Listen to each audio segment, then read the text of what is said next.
நடிகை அனாமிகா விவாகரத்து அளிக்கிறது. 6 ஆண்டுகள் கடுங்காவல் தண்டனை விதித்து தீர்ப்பளிக்கிறது. ஹாய் ஃப்ரெண்ட்ஸ், எல்லாருக்கும் வணக்கம். ஆஹா கல்யாணம் சீரியல் அடுத்த வாரம் என்ன நடக்க போகுது அப்படின்னு தாங்க இந்த வீடியோவில் பார்க்க போறோம். அனாமிகா தான் பிரபாவையும் மகாவையும் கொல்றதுக்கு ஆள் ரெடி பண்ணாங்க அப்படிங்கிற விஷயம் போலீஸுக்கு தெரிஞ்சு பிடிச்சிட்டு போயிடுறாங்க. அதுக்கப்புறம் வந்துட்டு அவங்கள கோர்ட்ல விசாரிக்கிறாங்க. விசாரிக்கும் போது வீட்டுல இருக்கிற எல்லாருமே சொல்றாங்க, அதாவது இவங்க தான் இப்படி பண்ணாங்க அப்படின்னு சொல்லிட்டு. பத்தாததுக்கு விஜயும் வந்துட்டு எனக்கு ரொம்ப டார்ச்சர் பண்ணிட்டாங்க அப்படின்னு சொல்லி அதையும் சொல்றாங்க.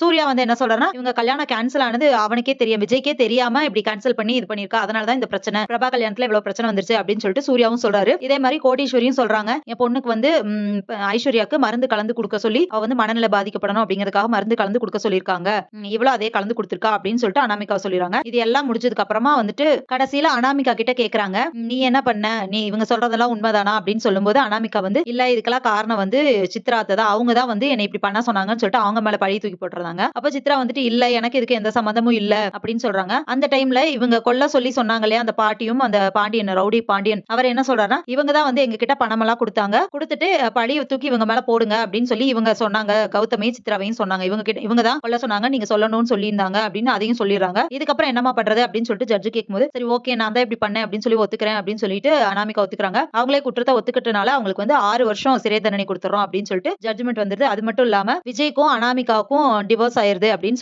சொல்லிடுறாங்க. இனிமே எந்த சம்மந்தமும் இல்ல அப்படின்னு சொல்லிடுறாங்க. அதுக்கப்புறம் பாத்தீங்கன்னா வீட்டுக்கு வந்ததுக்கு அப்புறம் சித்ராவும் கௌதம் பேசிட்டு இருக்காங்க. எப்படியோ தப்பிச்சிட்டோம்டா, நம்மள மாட்டி விட்றா இவ அப்படின்னு சொல்லி பேசிட்டு இருக்கும்போது ஐஸ்வர்யா சொல்றாங்க, தப்பிச்சிட்டோம்னு நினைக்காதீங்க, இப்ப அனாமிகா செஞ்சதுல இப்ப எனக்கு மருந்து கலந்து கொடுக்க சொன்னதெல்லாம் நீங்க சொல்லி தானே செஞ்சிருக்கா, இதெல்லாம் நான் போலீஸ்ல சொன்னா உங்களே சேர்த்து தான் அரெஸ்ட் பண்ணுவாங்க அப்படின்னு சொல்லி சொல்றாங்க. எங்களை எதுக்கு அரெஸ்ட் பண்றாங்க அப்படின்னு சொல்லி சித்ரா கேக்குறாங்க. கண்டிப்பா நீங்க தான் வந்து கொலை செஞ்சவனை விட கொலை செய்ய தூண்டுனவனுக்கு தான் பனிஷ்மெண்ட் ஜாஸ்தி, அதனால நீங்க தான் வந்து அனாமிகாவை இப்படி செய்ய சொன்னீங்க, சோ உங்களை தான் அரெஸ்ட் பண்ணுவாங்க அப்படின்னு சொல்றாங்க. அதுக்கப்புறம் அவங்க மிரட்டவும் சித்ராவும் கௌதம் பேசிக்கிறாங்க, பேசாம இவ்வளவு நல்லா பாத்துக்கலாம்டா, இதெல்லாம் தேவையில்லாத பிரச்சனை, இந்த அனாமிகா கூட கூட்டு சேர்ந்து இந்நேரம் ஜெயிலுக்கு போயிருப்போம்டா நம்ம அப்படின்னு சொல்றாங்க. உடனே கௌதமும் சொல்றாரு, ஆமாமா ஜஸ்ட் மிஸ், எல்லாத்துக்குமே காரணம் நம்ம தான் அப்படின்னு சொல்லி நம்ம மேல பழிய தூக்கி போடுறான், இனிமே நம்ம கவனமா இருக்கணும் அப்படின்னு சொல்றாரு. ஆமாண்டா, எதுக்கு தேவையில்லாத பிரச்சனை, ஐஸ்வர்யா உன் பொண்டாட்டி தானே, உன் குழந்தை தானே, அதனால நம்ம பாத்துக்கலாம் விடு, இல்லாட்டினா இவளும் போய் கம்ப்ளைண்ட் பண்ணுவேன்னு மிரட்டுறாளே, வேற வழி இல்ல, நமக்கு இப்போதைக்கு அமைதியா போய்தான் ஆகணும் அப்படின்னு சொல்லி சித்ரா கௌதம் கிட்ட சொல்றாங்க. கௌதமும் ஆமாமா வேற வழியே இல்ல அப்படின்னு சொல்றாங்க. சோ இதுக்கப்புறம் என்ன நடக்க போகுது அப்படிங்கறத இனி வர வீடியோல ஒண்ணா பார்க்கலாம் ஃப்ரெண்ட்ஸ். அது வரைக்கும் வெயிட் பண்ணுங்க. நன்றி, வணக்கம்.